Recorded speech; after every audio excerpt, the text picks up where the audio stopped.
Benedicite, tengan mucha paz, feliz domingo. El Evangelio de hoy, el quinto domingo después de Epifanía, nos sugiere, nos remite a una experiencia de Jesús que está muy vinculada a la práctica monástica. Capítulo 1 del Evangelio de Marcos, versículos 29 al 39. Dice así: Después salió de la sinagoga y con Santiago y Juan se dirigió a casa de Simón y Andrés. La suegra de Simón estaba en cama con fiebre y se la recomendaron. Él se acercó, la tomó de la mano y la levantó. Se le pasó la fiebre y se puso a servirles.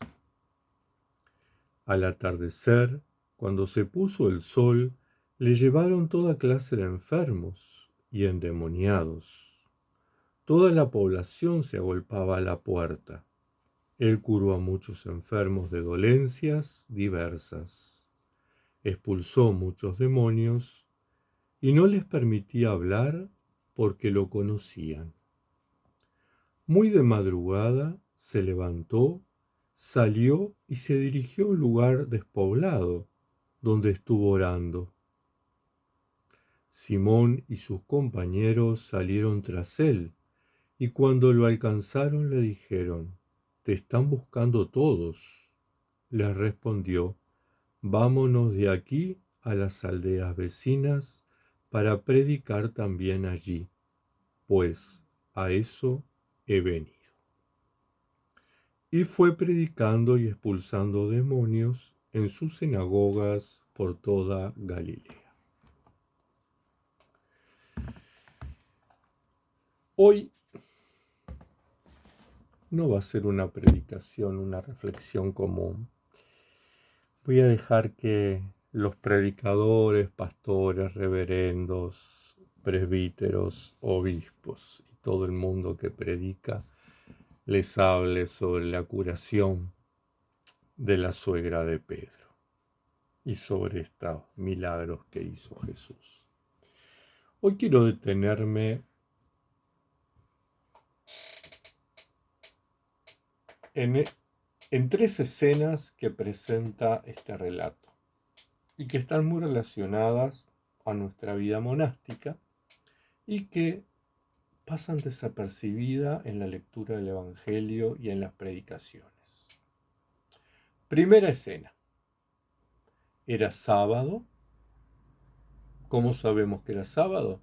Porque Marcos dice que Jesús salió de la sinagoga y fue a la casa de Simón Pedro. Por lo tanto, si salió de la sinagoga, era sábado. Y en la casa de Simón se produce la primera escena. Jesús cura a la suegra de Pedro. Es interesante porque todos se van a centrar en la predicación, en la suegra de Pedro, ¿verdad? En el hecho este maravilloso de la suegra de Pedro. Pero nadie presta atención a lo que hay detrás de este hecho que menciona Marcos. Es la primera y la única vez que en los evangelios se menciona a la familia de Pedro. Y si tomamos todo el Nuevo Testamento, por ahí hace el apóstol Pablo en la carta a los Corintios una referencia a la familia de Pedro o al matrimonio de Pedro en primera carta a los Corintios capítulo 9 versículo 5. Y aquí quiero centrar la reflexión en la fuga mundi, un concepto monástico, ¿verdad? Un concepto que marca esa ruptura que se produce entre la persona que elige la vida monástica y su entorno inmediato, es decir, su familia, su trabajo, sus vecinos. Hay un cambio radical.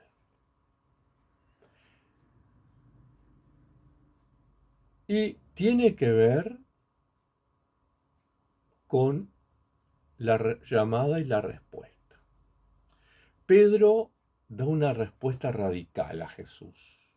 Pedro deja su casa, de hecho deja la aldea de Cafarnaún y dedica 3 años a seguir a Jesús por toda la tierra palestina y luego dedica hasta el resto de su vida, hasta que lo matan, dedica su vida a predicar a ese Jesús fuera de Cafarnaúm. O sea, abandonó su aldea. Y con la aldea abandonó su familia y abandonó su trabajo. Y se embarcó en un proyecto, el proyecto del reino.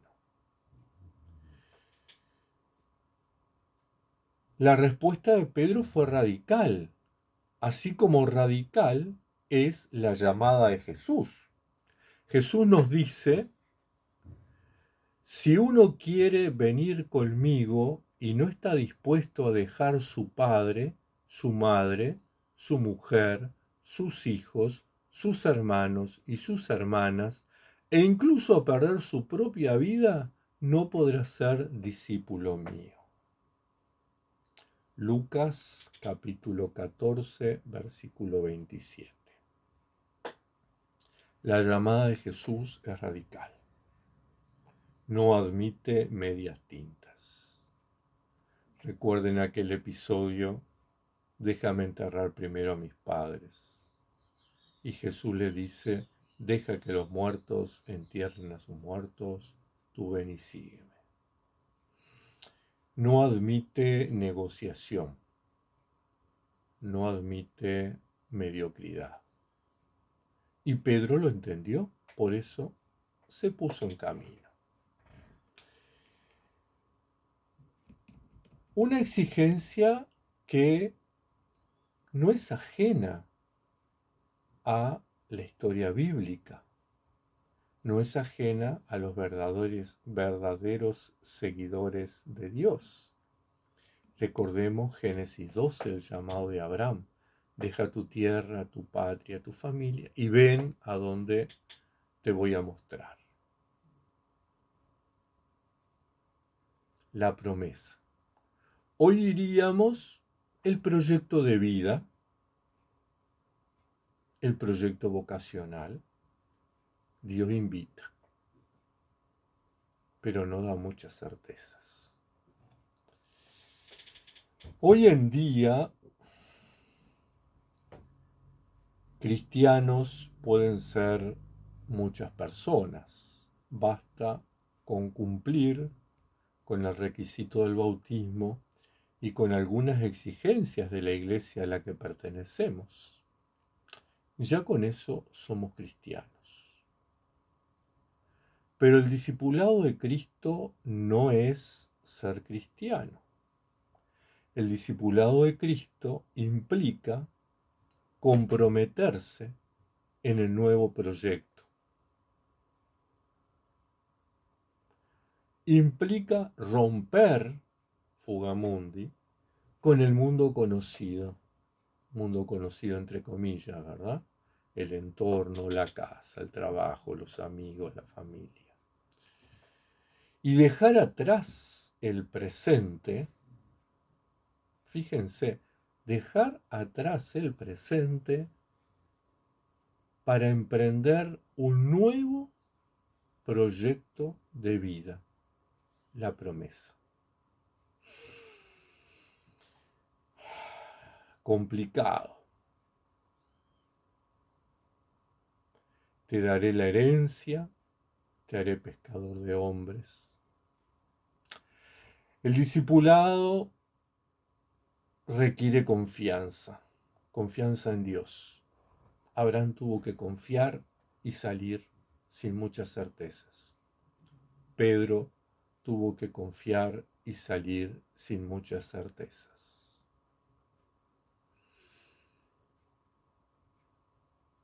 Exige confianza en Dios, que es fiel a sus promesas, pero a su debido tiempo. La tierra no la tuvo Abraham, la tuvo su descendencia mucho tiempo después. Pedro no fue el gran pescador de hombres. De hecho, en su vida podemos decir que fracasó muchas veces. Sin embargo, gracias a la fe de Pedro, gracias a la fe de los que como Pedro caminaron tras una promesa, hoy nosotros estamos aquí. El llamado de Jesús es todo o nada.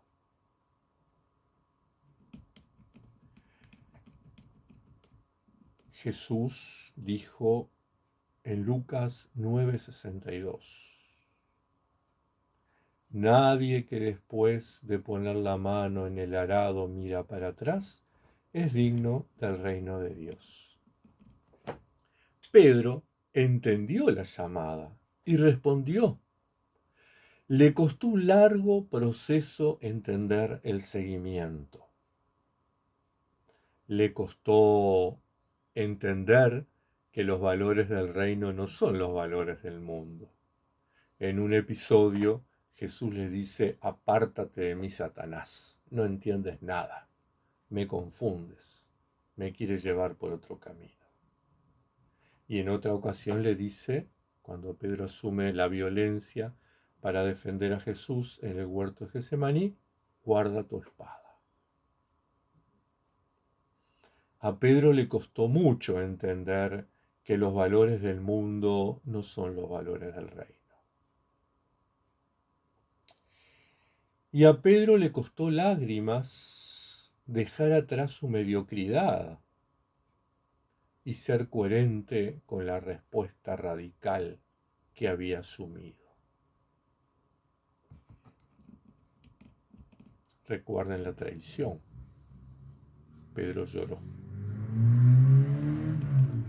Pero, y esto es lo importante, finalmente, después de mucho tiempo, lo logró. Luego de un proceso de entrenamiento en el seguimiento, fue vencido por el maestro. Y esto creo que es lo más importante para cualquier monje, para cualquier monja. Ser vencido por Dios. Esas palabras de Pedro en el Evangelio de Juan.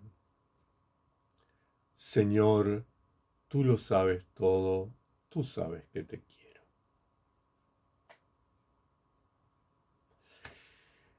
Esta debiera ser la respuesta al final de la vida monástica de cada monje y de cada monja, en este largo proceso en que lo dejamos todo, porque elegir es renunciar. Por eso no se menciona más la familia de Pedro. No es que Pedro los abandonó, dejó morir de hambre a sus hijos, no vio más a su esposa, más en aquellos tiempos que la mujer quedaba desprotegida y pasaba a una situación de mendicidad, a una situación de desprotección total. No quiere decir eso. El Evangelio nos dice que prefirió a Jesús. Es decir, dejó en segundo lugar todo lo que tenía en primer lugar por Jesús. Y esa es la gran enseñanza. Primera. Por eso no se menciona más a la familia de Pedro. Una segunda escena en este Evangelio. Llegada la tarde, le traen personas enfermas y endemoniadas a Jesús y él las sana de sus enfermedades y las libera de los demonios. Y aquí me quiero detener en una segunda reflexión, vinculada a la vida monástica, el combate espiritual. Otro término técnico que utilizamos en la vida monástica, es decir, ese proceso de sanación interior y de liberación que emprendemos en el momento que comenzamos la vida monástica. Porque no podemos ingresar a la vida monástica arrastrando todas las ataduras que traemos del mundo, todas las broncas, todos los odios, todos los resentimientos, todos los vicios, todas las pasiones. Implica un proceso de renuncias, ¿verdad? Así como Marcos nos relata que hubo personas que fueron sanadas, ¿verdad? Que fueron liberadas, nosotros debemos dejarnos llevar a Jesús, porque estamos enfermos. Entonces no podemos caminar solos, nos tienen que llevar. Y ahí entra la figura del Padre Espiritual. Y ahí entra la figura de los hermanos mayores en la fe que nos acompañan, que nos conducen, que nos orientan a Jesús. Nos presentan a Jesús. Y Jesús nos sana, nos libera, nos restituye la dignidad de hijos.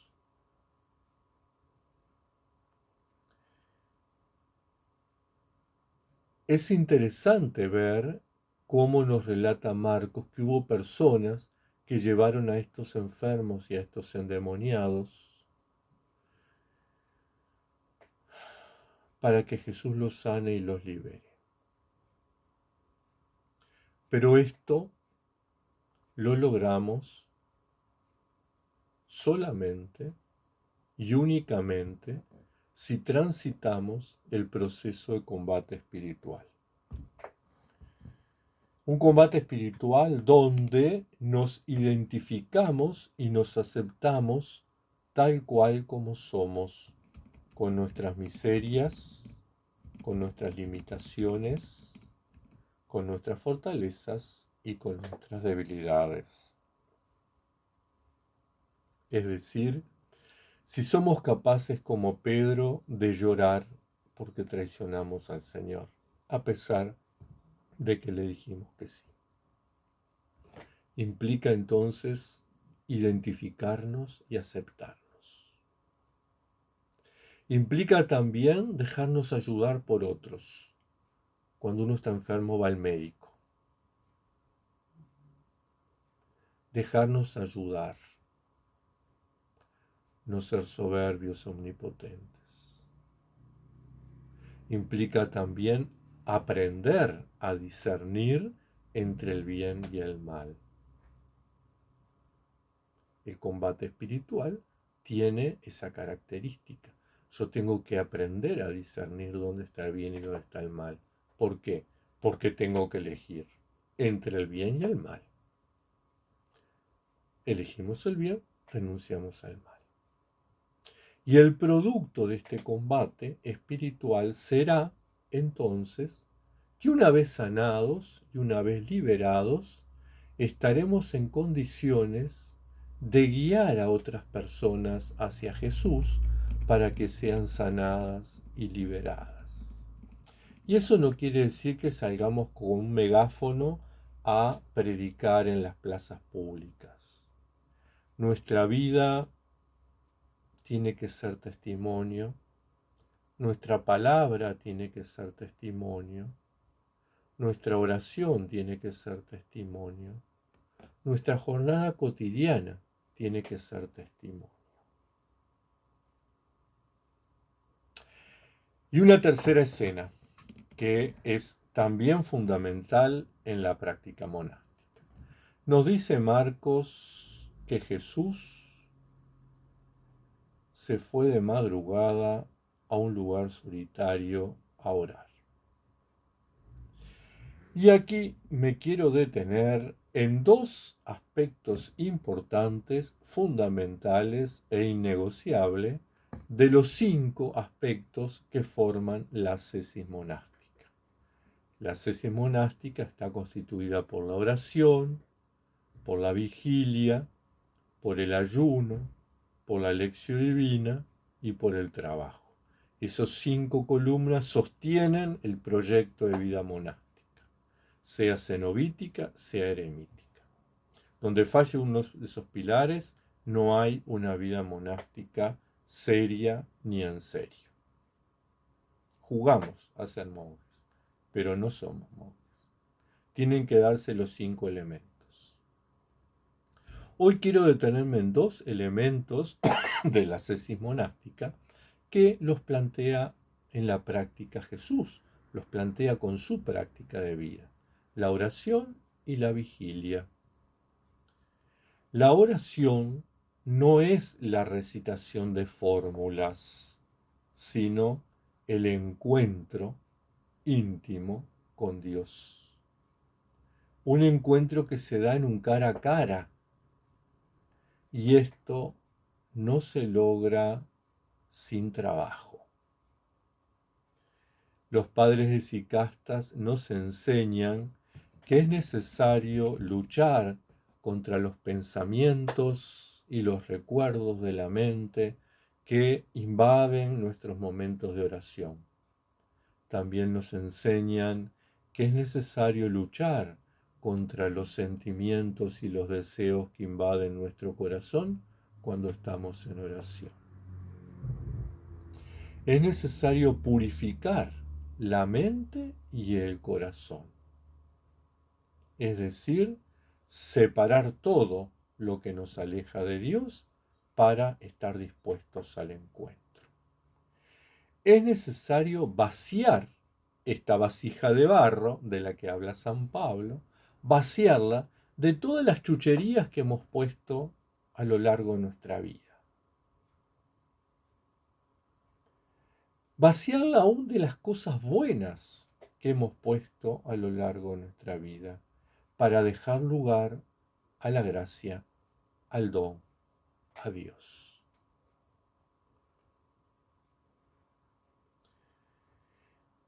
El otro aspecto es la vigilia.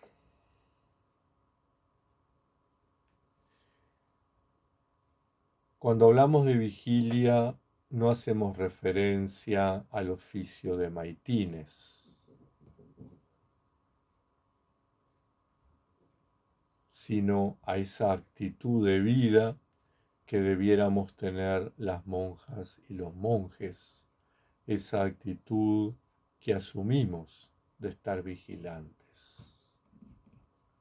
Vigilantes de los pensamientos y de los recuerdos, vigilantes de los sentimientos y de los deseos, vigilantes de los dichos y lo no dicho, vigilantes de lo hecho y lo no hecho. Es decir, nuestra vigilancia tiene que estar sobre nuestros pensamientos, nuestras palabras, nuestros sentimientos y nuestras acciones. Aún aquellas cosas que hacemos por acción o por omisión. Pero tenemos que vigilar. Si no vigilamos, estamos perdidos. La vigilancia monástica es mucho más que la celebración del oficio de maitines. Es una actitud de vida que comienza a la madrugada.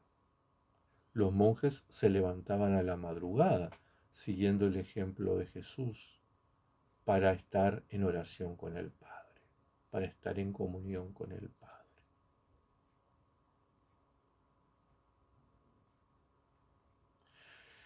Este texto de la curación de la suegra de Pedro se me ocurrió remitirlo a nuestra experiencia monástica, porque ya en sus iglesias los predicadores hablarán de lo maravilloso que fue Jesús sanando y de lo agradecida que fue la suegra de Pedro sirviéndole.